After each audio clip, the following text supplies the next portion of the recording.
one day somebody does something unspeakable to someone else, to someone you hardly knew, and you do something about it because you can. This story is brought to us from the Denver Post. Ouray city officials placed Police Chief Jeff Wood on administrative leave 11 days after the allegations became public that a 17-year-old girl was raped by his stepson and two others at his house while he slept. I don't know that that's his fault, but I'll tell you what, the allegations were true. That was my stepson. Yeah, he'd be getting some tough ass love, and I'd probably be getting charged with punching him in the face. I digress. City leaders have known about the allegations since July, when Wood found out and notified them, according to a news release. So he contacted city leaders about the allegations. But the city did not address the allegations until January 18th of this year, after the Ouray County plain dealer published a story that broke the news of violent sexual assault that occurred at Wood's home in May of last year. So in May is when this is supposed to have occurred. July, he goes to city leaders about it. January 18th, they decide, let's address it now. I don't know.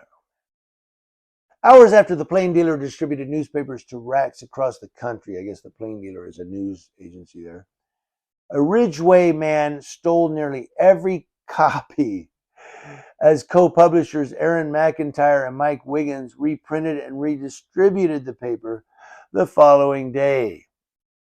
He's like, I don't want the news getting out. Can't stop it, dude.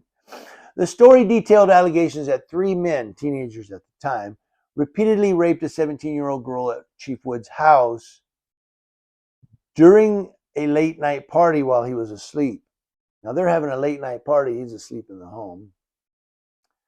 Two of the suspects were identified by the Colorado Bureau of Investigation as 20-year-old Gabriel Trujillo and 20-year-old Ashton Whittington.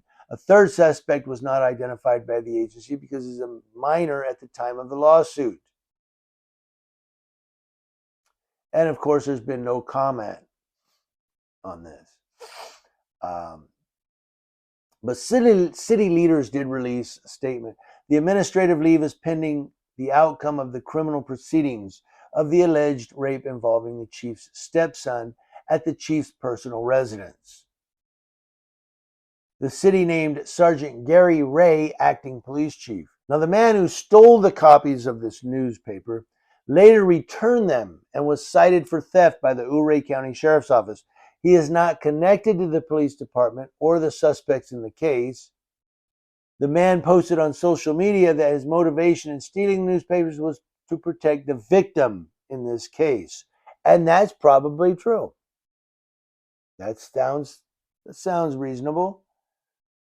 But an Ouray County Sheriff's Office incident report details the man's conversations with McIntyre and Wiggins after the theft, in which he apologized and offered to compensate them, but also complained about previous coverage, including stories about the former sheriff's drunken driving arrest and a local taco restaurant. Blah, blah, blah. So this one is kind of, I don't know, kind of iffy. The real question here is why they waited so long to address it. That's really, it happened in May. July, he goes to city leaders.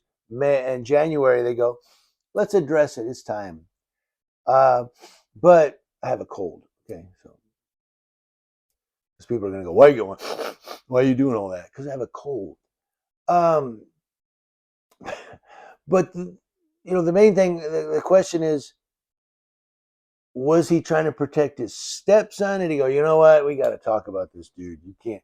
Because I'm telling you what, if this happened in May, then in May, that little turd snot would be in jail, charged, and waiting trial or waiting arraignment, just like his two buddies. Well, I guess it's July. Maybe I should at least bring it up to the city leaders. I was asleep. I didn't know. Well, you knew when you woke up, right? If something went down, there was a victim in your house.